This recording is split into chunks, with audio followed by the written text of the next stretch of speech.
And now I also want to remind you that we are in a sermon series. For those who maybe weren't here last Sunday, we are in a sermon series that focuses on the vision that I have set for the congregation. It is God's power made perfect in our weakness.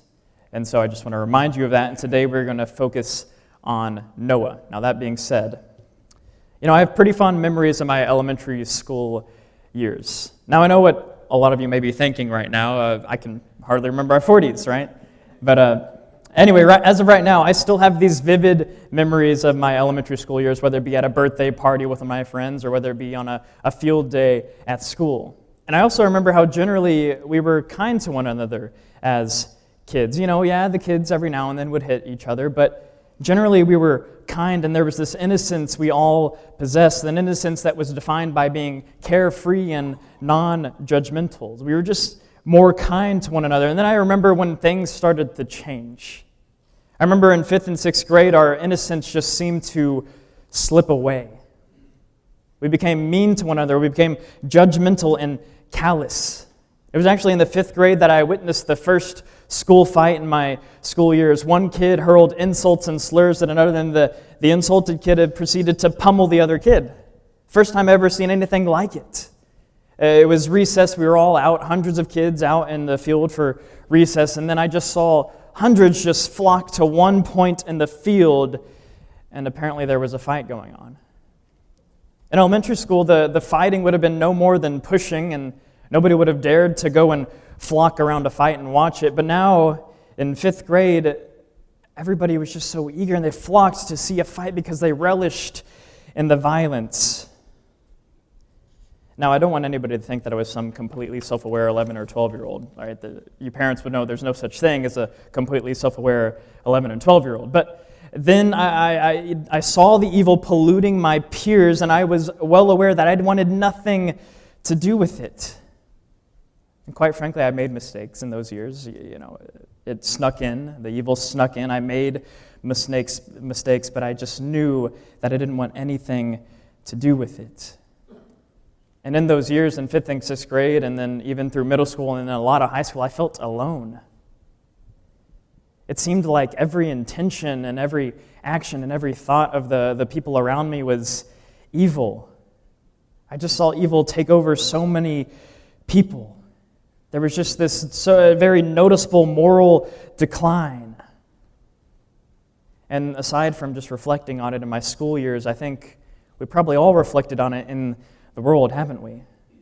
A very noticeable moral decline. And it's kind of frightening, isn't it? With each passing day, it just seems like thousands upon thousands almost turn completely to evil. And what's even more frightening is that there are millions who think they're doing right, but they've just been practicing evil so long that they think it is normal. I've seen so many peers, I've seen friends, I've seen family fall prey to evil's allurement. And there have been times where I've just felt so alone because of it. And I know that Noah felt alone for similar reasons. In fact, he was in a more extreme circumstance. Adam and Eve, they're expelled from the garden. Cain killed Abel. And now several generations later, God, he looks upon the state of the people, and it is not good, to say the least. And so, Genesis chapter 6, verses 1 through 8 says this: When man began to multiply on the face of the land, and daughters were born to them, the sons of God saw that the daughters of man were attractive. They took as their wives any they chose, and the Lord said, My spirit shall not abide in man forever, for he is flesh. His days shall be 120 years. The Nephilim were on the earth in those days, and also afterward. When the sons of God came in, the daughters of man, they also bore children to them. These were the mighty men who were of old, the men of renown. And the Lord saw the wickedness of man was great in the earth, and that every intention of the thoughts of his heart was only evil continually. And the Lord regretted that he made man on earth, and it grieved him to his heart. So the Lord said, I will blot out man whom I created from the face of the land, man and animals and creeping things and birds of the heavens, for I am sorry that I have made them. But Noah found favor in the eyes of the Lord. All right, we first encounter these sons of God. Now, in the Old Testament, the term sons of God, it's always in reference to angels, and in this case, these are some fallen angels, and they apparently have children with mankind. Now, let's just get this out of the way. This is just really weird, right? This is really weird. I mean, I grew up under the impression that angels were exclusively spiritual beings. Well, they are spiritual beings, but they're not just spiritual beings. And we see in Mark 16, there's an angel that appears bodily at the tomb of Jesus. So they're not just spiritual, and this kind of explains how they were able to procreate, essentially. Now, I don't think we have to worry about this today. I don't think we have to worry about fallen angels procreating today. Jude 6 says that since they did not stay within their position of authority, God kept them in eternal change. So, no need to worry about angels procreating, or no need to worry about the Nephilim, but this was a concern then. These were some evil angels, right? Evil angels. And this kind of makes me puzzled why some parents call their kids little angels. Oh, this is my little angel. And over here I'm like, well, what angels are you talking about? There are some evil angels. So we see that the morality of humanity, it is first plagued by these fallen angels, and then it doesn't look good. It says that every intention of the thoughts of their hearts was evil, only evil, continually. Is this like a triple positive or something? In case this triple positive, it creates one massive negative. Obviously that doesn't make sense, but you get what I'm saying here. It's almost like saying they're pure evil without saying they are purely evil. And I want you to imagine yourself in Noah's position. Imagine you are living in a time and you're the only person who wants to please God. Imagine everyone around you is just practically pure evil. Can you imagine how terrifying that would be? How alone you would feel? It really cannot be emphasized enough. Look at verses 6 and 7 again. It says, "And the Lord regretted that he made man on the earth. And it grieved him to his heart, so the Lord said, I will blot out man, whom I've created from the face of the land, man and animals and creeping things and birds of the heavens, for I am sorry that I have made them." I think we all know how it feels to betray someone's confidence, don't we? Whether it be friends, whether it be family, whether it be spouses, whether it be parents, whether it be God. And these people on the earth, they have no conscience of betraying God's confidence. How many people are like that today? They're not even conscious of the fact that they're betraying their Creator's conscience. And so God, he decides to blot out creation. But why? Well, because of humankind's actions. Notice how all of God's creation, it faces the consequences of our action. It faces the consequences of humankind's sin. Some people wonder why there's so much suffering in creation and why so many created beings, whether it be animals, suffer on earth. But I think it's a good cosmology to realize that humankind's sin has led to so many negative consequences for creation. You wonder why the earth suffers so much? How about we take a look in the mirror? And so the earth it's had havoc just all over it. God sees this sin, it comes up to him, he is well aware of it, and amidst the evil, while he sees all this evil, he sees Noah. And Noah finds favor in God's eyes. And now notice the exclusive emphasis on Noah. It says Noah found favor in God's eyes. It doesn't say that Noah and his family found favor in God's eyes. No, it was only Noah. The implication being that even his family is not that great, right? Noah is truly alone. And to be alone, if we're honest, it really is a weakness. Right, we know the saying, there's strength in numbers, and this is a biblical principle. There is strength in numbers, but that does not mean that God cannot take that weakness of being alone, and use an individual. Yes, Noah may be alone. Yes, he might be the only person concerned about pleasing God, but one person who wants to please God is enough. God can do amazing things through them, but sometimes for amazing things to be through you and through anybody who wants to please God, he might ask something out of the norm from you. And so God, he asked Noah to build the ark in Genesis chapter 6, verses 9 through 22. The text says, "These are the generations of Noah. Noah was a righteous man, blameless in his generation. Noah walked with God, and Noah had 3 sons, Shem, Ham, and Japheth. Now the earth was corrupt in God's sight, and the earth was filled with violence. And God saw the earth, and behold, it was corrupt, for all flesh had corrupted their way on the earth. And God said to Noah, I have determined to make an end of all flesh, for the earth is filled with violence through them. Behold, I will destroy them with the earth. Make yourself an ark of gopher wood. Make rooms in the ark and cover it inside and out with pitch. This is how you are to make it. The length of the ark, 300 cubits, its breadth, 50 cubits, and its height, 30 cubits. Make a roof for the ark and finish it to a cubit above, and set the doors of the ark in its side. Make it with lower, second, and third decks. For behold, I will bring a flood of waters upon the earth to destroy all flesh, in which is the breath of life under heaven. Everything that is on the earth shall die. But I will establish my covenant with you. And you shall come into the ark, you, your sons, your wife, and your sons' wives with you.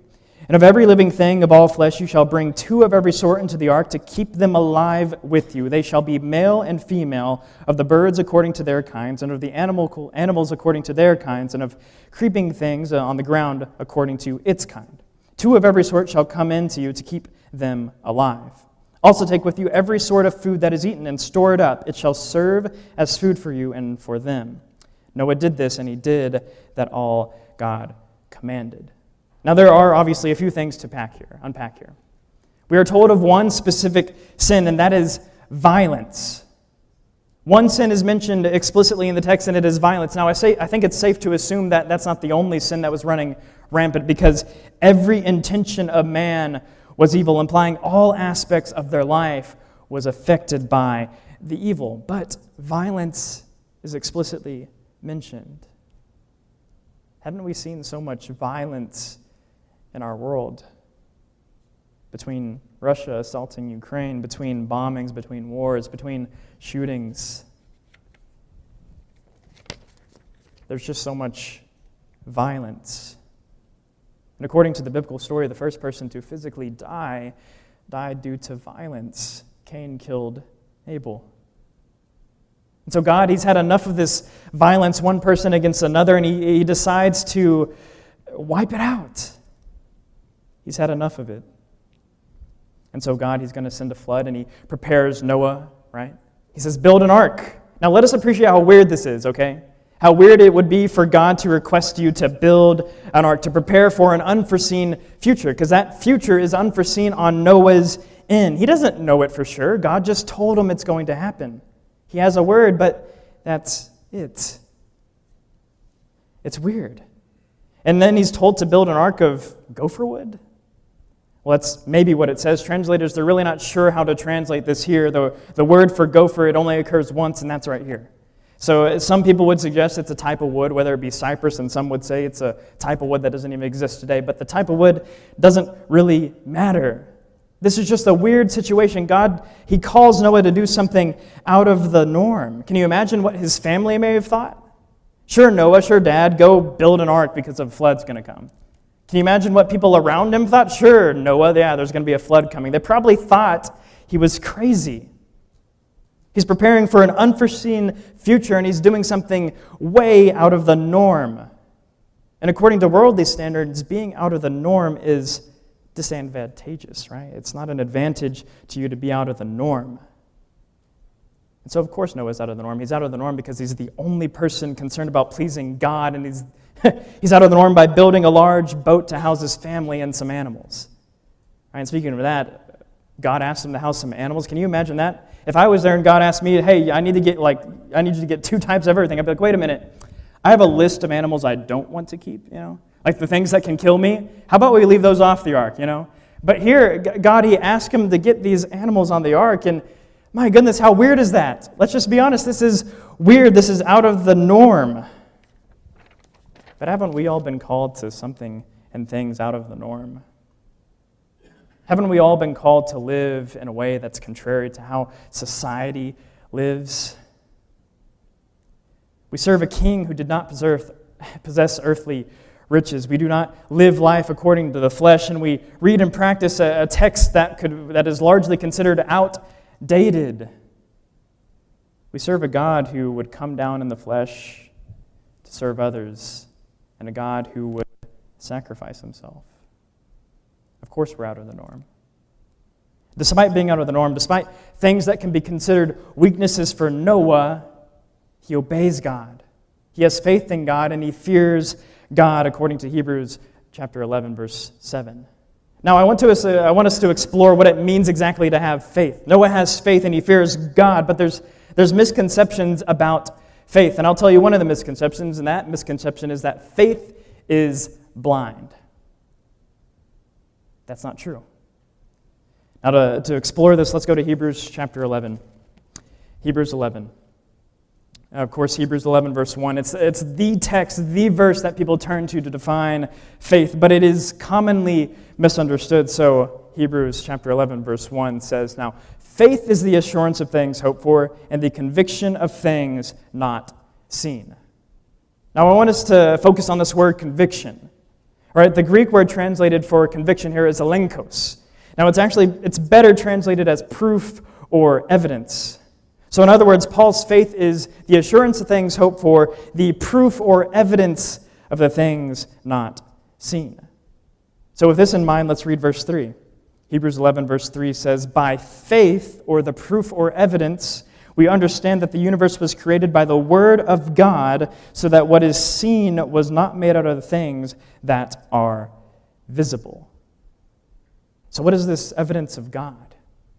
Well, it's what we see. That's what Paul's saying. It's creation.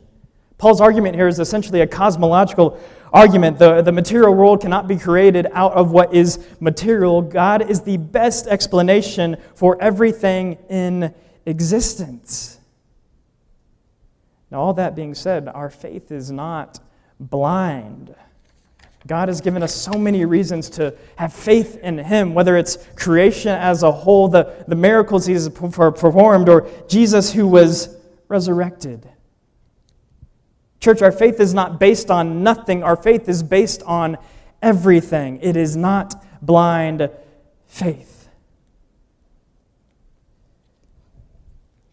You know, often people have the tendency to give up in the face of their weaknesses, or because they see no reason to have faith. Now imagine if Noah gave up because he was alone. Imagine if Noah gave up because God asked him to do something out of the norm. Giving up for Noah would have meant death. So I exhort you all, do not give up. I know it's easy. I know it can be easy to just give up. But if you hold on, it'll be more than worth it. And so Noah, he doesn't give up. He shows reverent fear of God, and he is faithful. See, church, when we are faithful, when we are faithful, God is faithful, but quite frankly, God is faithful all the time, whether we are faithful or not. And so God responds in Genesis chapter 9 to Noah's faithfulness.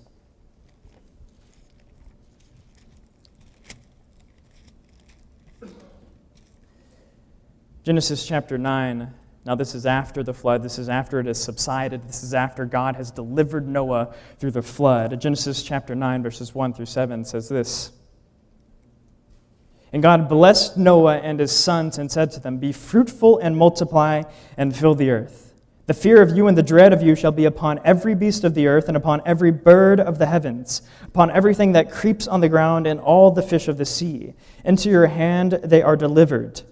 Every moving thing that lives shall be food for you, and as I gave you the green plants, I give you everything. But you shall not eat flesh with its life, that is, its blood. And for your lifeblood I require a reckoning. For every beast I require, and from man. From his fellow man I require a reckoning for the life of man. Whoever sheds blood of man, by man shall his blood be shed. For God made man in his image. And you, be fruitful and multiply, and increase greatly on the earth, and multiply in it.'" Now we see a few things here. God, he blesses Noah in response to his faithfulness. There is a need for sacrifice to atone, and they are called to be fruitful and multiply. Noah, he passed through the waters, and God blessed him. He passed through the waters, and there was a need for a sacrifice to atone, and he passed through the waters, and he was told to be fruitful and multiply. Doesn't this sound familiar?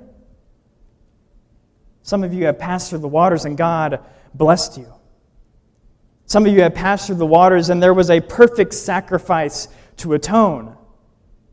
Some of you have passed through the waters, and you were told to be fruitful and multiply, making disciples, baptizing them in the name of the Father, Son, and Spirit. In spite of your weaknesses, be faithful. Look at Noah. He was alone. He was called to something out of the norm, and he was faithful. And yet God delivered him through the waters.